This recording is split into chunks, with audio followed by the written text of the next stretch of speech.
पाळी येत असताना जे हार्मोन्स असतात ते तुमच्या हार्टला, बोनला, मेंटल स्टेटसला प्रोटेक्ट करतात.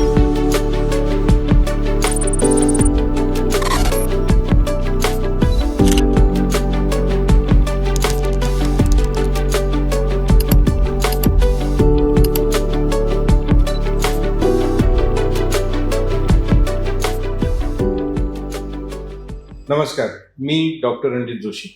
हॅलो, मी डॉक्टर नीता गावले. नमस्कार, मी डॉक्टर सचिन गावले. तर आज आपण ईशा विमेन केअर हॉस्पिटलच्या वतीने मेनोपॉजवर एक पॉडकास्ट करणार आहोत.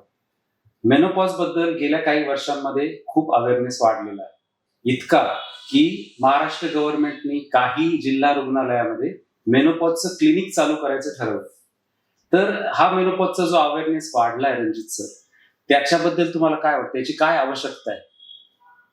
आवश्यकता ही नक्कीच वाढली आहे. त्याचं अगदी सोपं कारण, मेनोपॉज म्हणजे काय की पाळी जाणं, रजोनिवृत्ती किंवा ओव्हेरियन फंक्शन थांबणं, म्हणजे आपलं प्रजनन आयुष्य थांबणं. आता नॉर्मली मेनोपॉज कधी होतो? 40, 42, 45 वर्षाच्या आसपास. आता आपलं काय झालंय, आपलं सरासरी आयुष्यमान हे बऱ्यापैकी वाढलंय.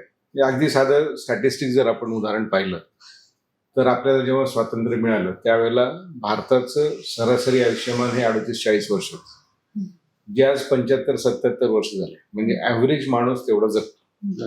आता स्त्रीच्या बाबतीत जर म्हटलं की 38-40 तेव्हा सरासरी आयुष्यमान होतं, तर तेच मेनोपॉजचं वय होतं. त्यामुळे मेनोपॉज नंतर फारसं आयुष्य लोक जगत नव्हते. पण आता काय झालंय की 40, 42, 45ला मेनोपॉज झाला आणि तुमचं आयुष्यमान 75-77 असं झालं, तर साधारण 30-35 वर्ष हे आफ्टर मेनोपॉज तुम्ही जगता. आणि आफ्टर मेनोपॉज काय होतं, तर हार्मोन्स आपले तयार होणं बंद होतं ओव्हरीतून. आणि मग त्याचे सगळे डिटेल्स नीता मॅडम सांगतीलच. पण एक सोपी गोष्ट मला जी समाजात आपण कायम बघतो ती मेन्शन करावीशी वाटते, की पाळी येत असताना जे हार्मोन्स असतात ते तुमच्या हार्टला, बोनला, मेंटल स्टेटसला प्रोटेक्ट करतात. साधं उदाहरण आहे की यंग वयामध्ये हार्ट अटॅक येतो, की 25, 30, 35 वर्षाचा हार्ट अटॅक आहे. हे नेहमी जे आपण ऐकतो ते पुरुषांमध्ये येतं. यंग बाईमध्ये हार्ट अटॅक आल्याचं कधी आपण ऐकतो का? नाही. त्याचं कारण का? कारण हे हार्मोन्स आपल्याला प्रोटेक्ट करतात. आता नीता मॅडम आपल्याला अजून डिटेलमध्ये सगळं हार्मोन नसल्याचे काय सिम्पटम्स किंवा गोष्टी होतात ते सांगतील. तर मेनोपॉज हा साधारणपणे 40 नंतर येतो. ॲव्हरेज एज ऑफ मेनोपॉज इंडियामध्ये 45 ते 50च्या आसपास येतो. तर मेनोपॉज प्रॉपर कशाला म्हणतात, की जेव्हा तुम्हाला कंटिन्युअस 1 वर्ष पाळी येत नाही, तेव्हा तुम्हाला रेट्रोस्पेक्टिव्हली तुम्हाला मेनोपॉज आलाय असं आपण लेबल करतो. पण त्याच्या आधीचा 5 ते 10 वर्षाचा पिरियड असतो, त्याला पेरिमेनोपॉज म्हणतात. त्यामध्ये काय होत असतं की तुमच्या अंडाशयामध्ये जे हॉर्मोन बनत असतात 40च्या आधी, इस्ट्रोजन हॉर्मोन बऱ्यापैकी असतो. मग 40 नंतर तुमचे एग्ज हळूहळू संपायला लागतात, तो रिझर्व कमी होतो. त्यामुळे काही हॉर्मोनल फ्लक्च्युएशन्स होतात, इस्ट्रोजन, प्रोजेस्टेरॉन कमी होतं. त्यामुळे सायकोलॉजिकल आणि फिजिकल सिम्पटम्स दिसतात. तर सायकोलॉजिकल सिम्पटम्स मध्ये काय काय असतं की इरिटॅबिलिटी, डिप्रेशन, खूप क्राईंग एपिसोड्स येतात. त्याच्यानंतर क्लाउडिंग ऑफ थॉट्स, म्हणजे ब्रेन फॉग असतो की काही कळतच नाही विचार आपले कुठे चाललाय. फॉरगेटफुलनेस, मेमरी थोडीशी कमी झाल्यासारखी वाटते, धडधड व्हायला लागते, डिप्रेशन येतं असं. आणि हे झाले सायकोलॉजिकल सिम्पटम. आणि फिजिकल सिम्पटम्स काय येतात, तर अचानक घाम येतो, खूप हॉट फ्लॅशेस म्हणतात त्याला. त्याच्यानंतर नाईट स्वेट्स येतात, एकदम रात्री उठून बसायला लागतं, युरिनची फ्रिक्वेन्सी वाढते. त्याच्यानंतर वजायनल ड्रायनेस येतो, त्याच्यामुळे सेक्शुअल इंटिमसी कमी होते. त्याच्यानंतर जॉईंट पेन व्हायला लागतात. हार्ट अटॅक, जसं सरांनी रणजित जोशी सरांनी मेन्शन केलं, हार्ट अटॅकचं प्रमाण वाढतं. कारण इस्ट्रोजन हॉर्मोन तुमच्या बोनला, हार्टला प्रोटेक्ट करत असतो. इस्ट्रोजन, प्रोजेस्टेरॉन हॉर्मोन तुमचं ब्रेनचं थॉट प्रोसेसवर पण काम करत असतात. तर ते हॉर्मोन कमी झाले की तुम्हाला हे फिजिकल सिम्पटम्सही यायला लागतात. एक महत्वाचं सिम्पटम म्हणजे की पाळी इरेग्युलर होते. एकतर कमी जातं, वेळेवर येत नाही, किंवा जास्त जातं असंही होतं. आणि स्पेशली त्याच्यावरून मला आठवलं की तुम्ही जे लंडनला one stop period problem clinic केलेलं आहे, तर ते याच करता केलेलं आहे. तर त्याच्याबद्दल थोडी काय माहिती सांगतात की कसं ते म्हणजे मला वाटतं भारतामध्ये काही वर्षापूर्वी हिस्टेक्टॉमीचं प्रमाण खूप वाढलं होतं, हो ते पण ऍड्रेस त्याच्यामध्ये होईल. होईल. हे आता याचे 2-3 भाग आहेत की पाळीचं जे इरेग्युलॅरिटी येते किंवा ओव्हरीचं नॉर्मली काय फंक्शन पाहिजे की सायक्लिकल रेग्युलर सुरळीतपणे दर महिन्याला सायक्लिसिटी पाहिजे की पाळी रेग्युलर येतं. आता जसं नीता मॅडम तुम्ही म्हटलं की हार्मोन्सच व्यवस्थित तयार होत नाही, इस्ट्रोजन कमी होतं, प्रोजेस्टेरॉन कमी होतं, त्याच्यामुळे ती नियमितता ढासळते. मग जसं सचिन सरांनी सांगितलं की कधी जास्त ब्लिडिंग होतं, कधी होत नाही, कधी हे बेभरोशाच्या गोष्टी होतात. आता ह्याच्यामध्ये जो दुसरा मुद्दा होता की बऱ्याच अंशी पाळीचा त्रास होतोय, मग गर्भपिशवी काढून टाक, असं खूप कॅज्युअली होतं पण आणि झालं पण आहे. पण काय लक्षात येतं की गर्भपिशवीचं नुसतं पाळी येणं, प्रेग्नन्सी करणं हाच नाही, तर त्याचे बाकी पण काही कार्य आहेत. म्हणजे जसं गर्भपिशवीच्या समोर आपलं युरिनरी ब्लॅडर किंवा मूत्राशय असतं किंवा मागच्या बाजूला रेक्टम किंवा संडासची जागा असते, तर त्याला ते सपोर्ट देतं. आणि तुम्ही जर तो सपोर्टच काढला तर जवळजवळ 30 ते 40% बायकांना हिस्टेक्टॉमी नंतर 8-10 वर्षांनी युरिनरी इन्कॉन्टिनन्स. युरिनरी इन्कॉन्टिनन्स म्हणजे काय, तर आपल्या स्वतःच्या लघवीवर स्वतःचा कंट्रोल नसणं. हे जर तुम्ही विचार केला तर ही गोष्ट तशी फार भयावह आहे की आपण बसलोय आणि आपलाच कंट्रोल नाही, आपलं कपडे ओले होत आहेत किंवा वास येतोय, आणि मग त्याच्यानी सायकोलॉजिकल हेल्थ, हायजीन हा सगळा मेजर प्रॉब्लेम येतो. म्हणून जगभरात ही मुवमेंट चालली की शक्यतो हिस्टेक्टोमी तुम्ही टाळा, गर्भपिशवी काढायचं टाळा. आणि मग त्याच्याकरता टेक्नॉलॉजी वाढत गेली आणि आता एक साधारण वर्षभरापूर्वी लंडनला आम्ही one stop period problem clinic सुरू केलं. त्याची वेबसाईट आहे stopperiodproblem.co.uk. आता हे टेक्नॉलॉजिकल ऍडव्हान्सेस झाले की पाळीचा त्रास जर होत असेल तर एका व्हिजिटमध्ये अर्ध्या 1 तासाच्या ह्याच्यात की तुम्ही सोनोग्राफी करा, गर्भपिशवीत कॅमेरा घाला. तो आता इतके फाईन कॅमेरे झालेत की पेशंट जागी असते त्यामुळे ती बघू शकते माझ्या गर्भपिशवीत काय. तुम्ही डायग्नोसिस करा, कुठे पॉलिप वगैरे छोट्याशा गाठ असेल तर काढून टाकायचं, जनरली ते कॅन्सरच नसतं. मग गर्भाशय मुखाचं कॅन्सर म्हणजे सर्वायकल कॅन्सर, त्याची टेस्ट तर सगळ्या बायकांनी सुरू केली पाहिजे. आपण सगळेच सर्वायकल कॅन्सर प्रिव्हेन्शन फाउंडेशन चालवतो, त्याच्याबद्दल तुम्हाला माहिती ccpf.in वर मिळेल. आणि गर्भपिशवीच्या आतमध्ये का पाळीचा त्रास आहे, गाठ आहे ते बघता येतं. तर आता वन स्टॉप क्लिनिक हा एक टेक्नॉलॉजिकल ऍडव्हान्समेंट. आणि हॉर्मोनलच जर इश्यू असेल आणि मायरिना सारखं हार्मोनल रिप्लेसमेंट आहे की it is like a Mirena implant, progesterone implant तो गर्भपिशवीत जातो. त्याच्यामुळे मग तुम्हाला जवळजवळ 97% जणांना पाळीचा त्रास जातो. आणि कित्येक आपण पिशवी काढायचे ऑपरेशन टाळले. आणि म्हणजे आता परवाच एक पेशंट आली की त्या 3 बहिणी, मोठ्या बहिणीची गर्भपिशवी काढली तर तिला युरिनरी त्रास आला. ते तिचं बघून दुसऱ्या नंबरच्या बहिणीनी 6-8 महिने त्रास सहन केला. तिला काही जणांनी सांगितलं काढा वगैरे, पण मग ती आली आणि ती आता क्युअर झाली. आता तिसरी बहीण उद्या का परवा येणार आहे. म्हणजे हा समाजामध्ये वाढलं पाहिजे की शक्यतो गर्भपिशवी काढायचं टाळा, कारण त्याचे बाकी पण सेक्शुअल इफेक्ट असतात की गर्भपिशवी काढल्यानंतर जे सेक्शुअल सॅटिस्फॅक्शन बायकांना मिळतं ते कमी होऊन जातं, सपोर्ट जातो, युरिनरी प्रॉब्लेम येतात. आणि वन स्टॉप क्लिनिक हा टेक्नॉलॉजिकली ह्या सगळ्या गोष्टी तुम्ही भूल न देता आउट पेशंट करू शकता, जे आपण पण करतो. त्या याच्यावरच आपण इथे आता म्हणजे ह्या गोष्टी काय फक्त लंडनलाच व्हायला पाहिजे असं नाही, माणसं तीच आहेत. त्यामुळे ते आपल्या ईशा हॉस्पिटलला पण या सोयी आहेतच सगळ्या. सो आता coming back to psychological symptoms, तर म्हणजे मी बऱ्याच वेळा तू जेव्हा काउन्सिलिंग आपण मेनोपॉज पेरिमेनोपॉजच्या बायकांना त्यांचे खूप इंटरेस्टिंग काही गोष्टी त्यांच्याबरोबर होत असतात त्या ब्रेन फॉगमुळे, आणि ओव्हरऑल त्यांच्या आयुष्यामध्ये सुद्धा ह्या इमोशनल इश्यूज, इरिटेशन याच्यामुळे काय काय तुला बघायला मिळतं प्रॅक्टिकली या स्त्रियांच्या याच्यामध्ये? ऍक्च्युली तसं बघायला गेलं तर थोडंसं फनी पण म्हणता येईल, पण ह्या स्टोरीज मी स्वतः पण या फेजमधनं जाते, कारण मी 40 क्रॉस केली आहे. आणि पेशंट पण जे माझ्याकडे शेअर करतात त्याच्यामध्ये असं लक्षात आलंय की पूर्वीच्या काळी जसं रणजित सरांनी सांगितलं की आयुष्य कमी असायचं आणि लवकर लग्न व्हायचे. त्याच्यामुळं काय व्हायचं की मुलीच त्यांचे 20 वर्षाच्या आधीच लग्न, मग तेव्हाच मुलं व्हायचे आणि मग त्यामुळे त्यांना जेव्हा सुना यायच्या पूर्वीच्या काळी तेव्हा जी आई सासू असायची ती पेरिमेनोपॉझल फेज मधनं जात असायची आणि तेव्हाच सुनेचं तिच्या घरामध्ये एंट्री व्हायची. मग आता सासूमध्ये इतके हॉर्मोनल बदल होत आहेत हे सगळे पेरिमेनोपॉझल आणि एक नवीन व्यक्ती येते तिला काहीच माहिती नाहीये की स्त्रीमध्ये होणारे बदल हे असतात. त्यामुळं सासू सुनेचं जे रिलेशन तेव्हापासून जे खराब झालंय लिटरली की मग तेव्हा ते लेबलच तसं झालंय की सासू आणि सून म्हणजे भांडण आहेतच. पण त्यामागे पण हे हॉर्मोनल रिझन्स आहेत.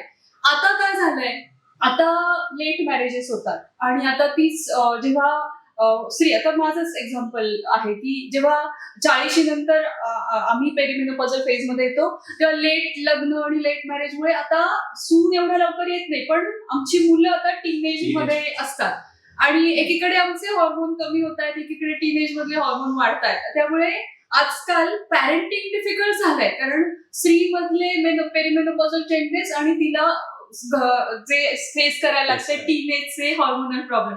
त्यामुळे ते फ्रिक्शन खूप झालं की जे आधीच्या काळी नव्हतं, कारण आई खूप यंग असताना मुलं व्हायचे त्यामुळे ते रिलेशन खूप छान असायचं आणि आता असं होतंय की ते वेगळंच चाललंय. पूर्वीच्या काळी सुनेवर शेकलं जायचं नवऱ्यावर.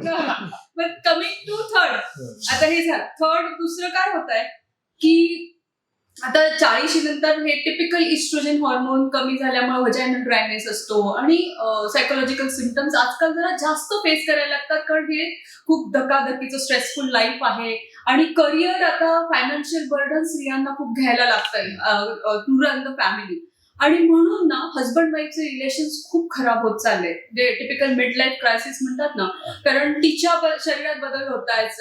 व्हजायनल ड्रायनेसमुळे सेक्शुअल इंटिमसी कमी होते, त्याच्यानंतर हॉर्मोनल याच्यामुळे सेक्शुअल ड्राईव्ह कमी होतो आणि त्यामुळे हजबंड वाईफचे रिलेशन खूप खराब होत चालले.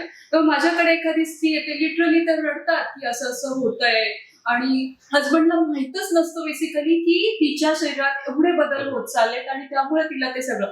त्यामुळे आमचा असा प्रयत्न असतो की तुम्ही तुमच्या घरातल्या सगळ्यांना मिळून आलं तर आम्ही समजून सांगू शकतो की स्त्रीच्या शरीरात होणाऱ्या बदलांची जर हजबंडला जाणीव असेल तर तिला ही सुसह्य होऊ शकते. अंडरस्टँडिंग त्या बाईला स्वतःला कळलं पाहिजे, फॅमिली मेंबर्सना, नवऱ्याला किंवा. तर हे डिस्कशन खूप महत्वाचं आहे. आता मी माझ्या घरात माझी टीनेज मुलगी आहे, तिला सगळं हे समजावून सांगितलंय. तर लिटरली आमच्यामध्ये मी कधी घरी जाऊन चिडचिड करायला लागले तर माझी मुलगी मला म्हणते मम्मा ते तुझं पेरिमेनोपॉझल बंद कर जरा, असं म्हणजे असं. तर बेसिकली सांगायचा उद्देश हा की घरातल्या सगळ्यांना तुमच्या घरातल्या होणाऱ्या स्त्रीमधल्या होणाऱ्या बदलांची जाणीव असेल तर तुमची पूर्ण फॅमिलीची जर्नी सुसह्य होऊ शकेल. आता जे व्हॉट यू एक्सप्लेन की हे सायकोलॉजिकल प्रॉब्लेम आणि हे सायकोलॉजिकल प्रॉब्लेम सगळ्यांना समजले पाहिजे म्हणजे फॅमिली मेंबर्स विल अंडरस्टँड. आता as a doctor, as a person going through this phase और ॲट धिस फेज, हे सायकोलॉजिकल जो आस्पेक्ट आहे त्याला एक मेडिकलचं आहेतच. हार्मोन रिप्लेसमेंट थेरपी ही जगभर सिद्ध झालेली गोष्ट आहे. म्हणजे मी माझ्या आईला आणि सासूबाईंना त्यांच्या वयाच्या 65-70 पर्यंत हार्मोन रिप्लेसमेंट थेरपी दिली आणि मी सांगायला काही हरकत नाही.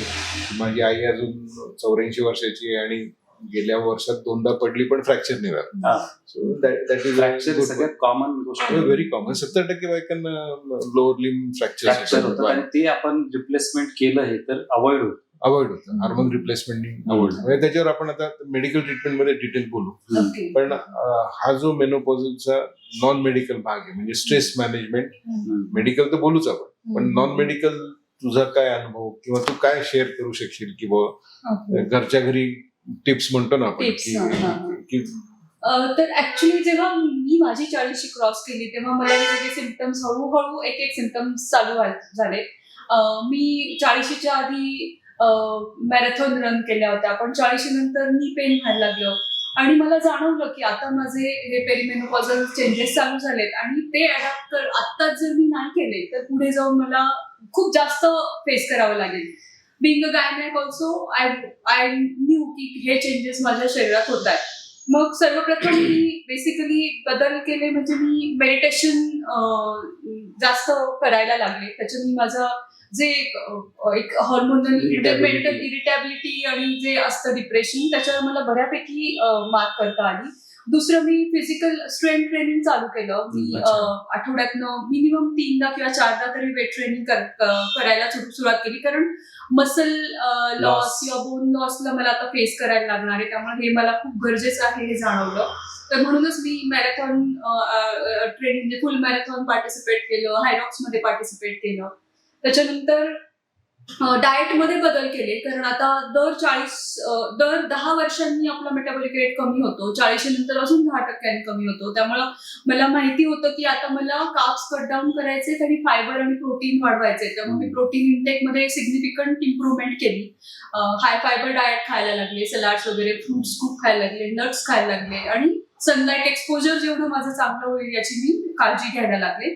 तर हे बदल केले. माझ्याकडे येणारे पेशंट्स मध्ये आता अशा स्टोरीज मी ऐकत होते किंवा मला पण जाणवायला लागलं. एक परवा पेशंट आली, ती म्हणाली की मॅडम मला इतका फॉरगेटफुलनेस होतोय की माझ्या मुलाच्या डब्यामध्ये मी चपात्या टाकायचे विसरले. माझी एक नातेवाईक आली, ती म्हणाली मी परवा पुरणपोळीचा स्वयंपाक केला आणि अगदी जेवताना मला लक्षात आलं की पुरणपोळीचं सारच मी नाही केलं, विसरले. हे टिपिकल.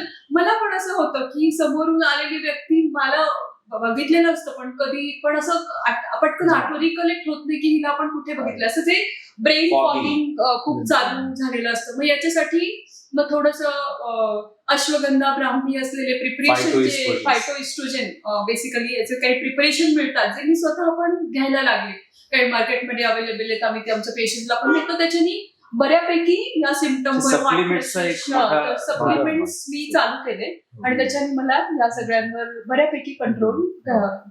मला वाटतं मेडिकल थेरपीचं वेगळं एक मोठा भाग आहे, पण तरी सुद्धा एक थोडक्यात आपल्याला असं सांगता आलं की किती वर्ष घ्यायला हवी हार्मोन रिप्लेसमेंट थेरपी. आता आपण एक साधारण हार्मोन रिप्लेसमेंट थेरपी किंवा ज्याला शॉर्टमध्ये HRT हार्मोन रिप्लेसमेंट थेरपी म्हणतात, ही संकल्पना साधारण 30 वर्षापूर्वी इंग्लंडमध्ये आणि वेस्टर्न कंट्रीजमध्ये झाली आणि आता ती जगभर पसरत चालली की जेवढं तुमचं आयुष्यमान आहे तर तेवढं तुम्ही ते हार्मोन पाहिजे. पण जसं आपण म्हटलं की यंग मेन्स्ट्रुएटिंग बायकांना हार्ट अटॅक आपण कधी ऐकत नाही. हार्ट अटॅक ऐकतो जनरली ते पुरुषांमध्ये असतं. पण काय होतं की मेनोपॉज नंतर म्हणजे 40-45 नंतर त्यांचा जो कार्डियक प्रोटेक्शन पार्ट जातो, त्यामुळे बायकांमधल्या हार्ट अटॅकचं प्रमाण आणि पुरुषांमध्ये हार्ट अटॅकचं प्रमाण हे 55-60 पर्यंत सारखं होऊन जातं. हे प्रोटेक्शन जातं.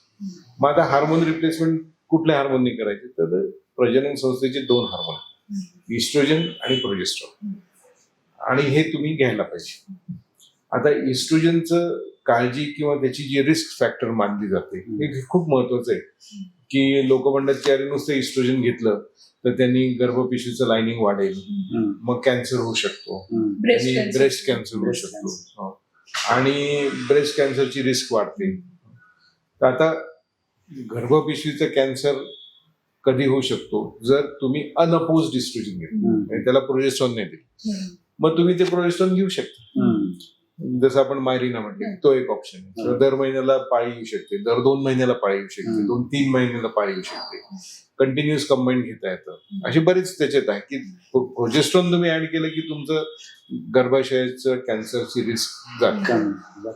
मग आता जो सगळ्यात महत्वाचा प्रश्न येतो की ब्रेस्ट कॅन्सरची रिस्क वाढते.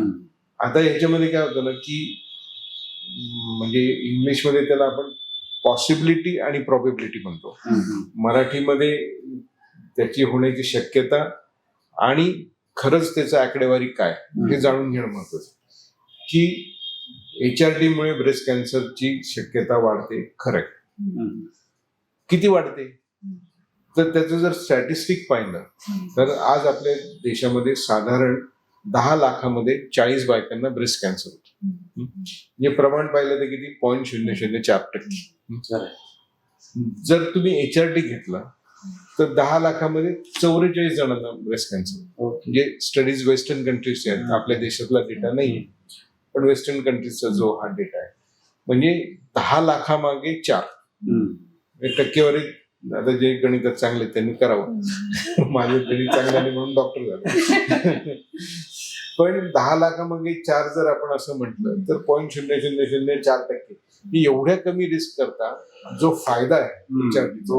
आणि मगाशी तू जे म्हणालास की ते 70 असे एक स्टॅटिस्टिक आहे की 70च्या आसपास 70% बायकांना आयदर कार्डियक प्रॉब्लेम किंवा बोनचा प्रॉब्लेम, म्हणजे त्यात फ्रॅक्चर म्हणा किंवा नी रिप्लेसमेंट म्हणा किंवा बोनचं बोईंग म्हणा. बोईंग म्हणजे मराठीत त्याला फेगडेपणा म्हणतो की बोन असे पानं सरळ जे असतात ते पाण्यासारखे असे हे होतात, मग त्या बायका असं बदकासारखे डक चालायला लागतात किंवा त्याला डक वॉक म्हणतात. That is the bowing of legs because of ठिसूळपणा होतो, मग ते सरळ असलेले बोन वाकायला लागतात. तर हे कुठले ना कुठले तरी प्रॉब्लेम 70% 70% बायकांना असतात. मग इकडे 70% हा प्रॉब्लेम येणार आहे आणि इथे 0.004%. हे फायदे भरपूर आहेत. त्यामुळे HRT घेणं हे मला असं वाटतं की मस्टच आहे. आता ती किती वर्ष घ्यावी, तर HRT थांबल्यानंतर साधारण वर्षाला 1.5% तुमचं बोन लॉस होतं. आणि तुम्हाला जर 10-15% बोन लॉस होऊ शकत असेल तर तुम्ही 10-15 वर्ष जे आपलं एक्सपेक्टेड आयुष्यमान आहे, आता आयुष्य कोण किती जगेल हे सांगू शकत नाही, पण आज जर सरासरी भारतातलं पाहिलं की 74-77 वर्ष आपलं आयुष्यमान आहे, तर मला वाटतं 65 म्हणजे 10 वर्ष आधी 64-65 पर्यंत तरी HRT घ्यायला पाहिजे.